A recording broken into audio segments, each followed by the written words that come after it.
Hello and welcome to the Ignoramus Polymath. Today is episode 5, I think, and we're going to be talking about supply curves. So, before we really get to understanding what the supply curve means, let me just tell you that supply curves and demand curves are pretty much similar except for one change which I will move on to in a few minutes, right? So, let's understand what is supply. We've already talked about this before in the first episode where I mentioned that, well, there are only enough resources, and with those resources, you can supply enough. So that was also, as I've mentioned, right, there is always a difference between that kind of supply and this kind of supply, right? So that kind of supply is all about just supplying. But this supply, the one I'm going to talk about now, this one is a little different. How is it different, right? So let's look at the exact definition of it. So here it says that supply means the amount that producers are willing to offer for sale at different prices in a given period of time. What does this really mean? This means that, okay, so let's imagine you are a supplier. So I don't know, you're maybe producing graphics card, okay? So maybe you're producing graphics cards and you see that, okay, so it costs me, say for example, 20,000 taka to build one graphics card, okay? And then you see that, okay, and the current market price is 25,000 taka. So you're like, okay, so that means I get to have a 5,000 profit on every um card that I sell. So it's okay, I can sell it and I will sell like 10 of them. But then you realize that, okay, now the market, like the current market price for graphics cards, the kind of graphics cards that you sell, has gone up to 40,000. And you're like, oh, wow, that is so much. That's like a 20,000 profit. Because imagine you're still selling the same graphics card, it's just the price has increased.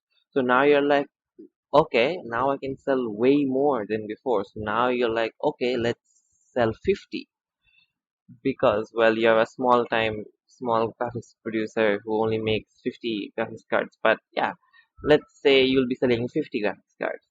And then suddenly the price drops to like, there was some problem in the market and now it's 15,000. And you're like, well, I'm definitely not going to sell now because there's no profit in it, and instead I'm gonna have to incur losses for it. So you don't want that to happen. So that's exactly how the supply curve is designed, right? So now that we've understood what exactly supply curve is and supply is, let's look at what we mean by a supply schedule, right? So as usual, it's just a few definitions. So it's like the table of quantity supplied of a good at different price levels. So it's exactly like the schedule of demand schedule, which I've explained in episode 3, I think, and supply curves, right? Let's talk about supply curves. Let's just look at the definition, right? Line drawn on a graph which shows how much of a good sellers are willing to supply at different prices. Well, okay, so it's very much similar to the demand curve, but let's look at the difference here, right? So what exactly is the difference? The difference here is that while demand curves have an inverse relationship with price, supply curves have a proportional one. This means that if you're talking about demand, as price increases, the demand decreases because, well, as the price increases, there's less of it you can afford, or there's less people who can afford it, so they just stop buying it. The demand decreases.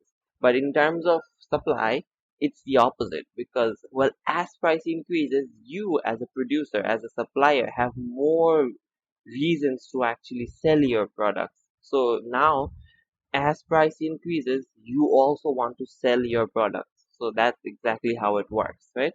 So now that we've talked about that, let's talk about what exactly we mean by movement along the supply curve. As usual, very routine things that we've already discussed in demand curves. So before we do that, let's talk about law of supply. So the law of supply says that if price rises, supply rises as well, and if price falls, supply falls as well. So as I've mentioned, right, proportional relationships. So that's how it works. And now let's talk about shift in supply curve. So in terms of shifts in the supply curve, when exactly does a shift occur, right? So what we understand is that just like demand curves, when there is a price change, there is a movement in the supply curve, and when there is a non-price factor change, that is when there is a shift in the supply curve, right? So let's look at what we mean here, right? This means that if there is a shift that occurs to the right, this means that the quantity supplied will rise at every price. Say, for example, I usually don't do this, but I'll bring in an example right now.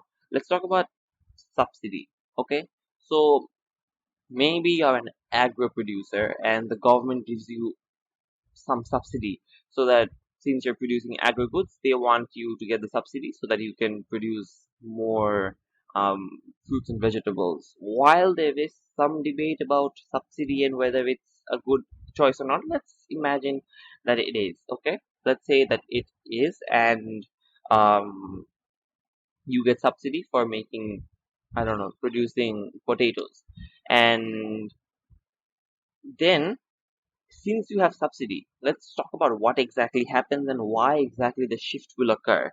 So if you are a producer of potatoes and you get subsidy, what happens, right? So let's say you have a typical production cost of 100,000 taka, because well, that is a lot of money and you are also producing a lot of potatoes.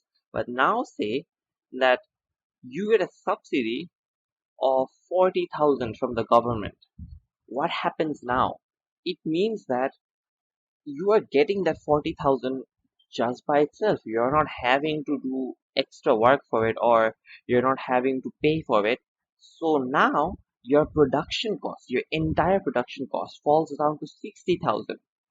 This means that the market price stays the same. Imagine you're selling all your potatoes at 15 and it's still the same. It's just that your production cost has decreased. So you are getting way more profit at each point and you can make more profit at each of those points, right? But let's talk about if the price decreases, if the market price decreases. Even if the market price decreases, you are still making a lot of profit. So that is exactly why subsidies are given, so that you still get to make your profit, but the profits go down, but the prices go down, and more people are able to afford potatoes. So that's exactly how it works. So at that point, if you get that subsidy at any given price, you are willing to produce way more. That's right. So if you were producing, I don't know, 20 potatoes at 10 taka now, and now you get a subsidy from the government, now you'd probably be willing to produce 30 potatoes at the same price at 10 taka. So at this point, we've already understood how it works. So let's see, right? So if a shift occurs to the right, the quantity supplied will rise at every given price. And if shift occurs to the left, quantity supplied will fall at every given price. Very much understandable. We've already talked about this, so you know what I'm talking about. Now I need to talk about something called fixed supply. So what exactly do we mean by fixed supply? Well, these are cases when supply is fixed, as simple as that. But what do we mean by it, right? So the example that I get in the book that I'm following is it's a stadium, right? And the stadium has, I don't know, 1,000 seats. So there is no way the stadium can increase its supply of seats based on demand, right? Or based on price. This means that the number of seats are limited. And in these situations, you have what, well, in terms of like the supply curves, your supply curve is pretty much vertical. It's like a straight line from top to bottom, and that's like it shows that at every given price, your supply is the same. So it just could be that someday it's like a very important match, and in those situations, well, your demand will be higher, and what you can do is increase your prices. Well, I'll explain to you how that works when we talk about market equilibrium. But say, for example, there is a really important match, and then at that point, what you can do is just increase your prices. But and then say, for example, it's a very normal match, like nobody really cares, so then you can decrease your prices. But in the end, your supply is the same. So now that we've covered all those, I think we've covered everything we can cover about supply curves. And thank you very much for tuning in. I wish you all the best in your journey of gathering knowledge.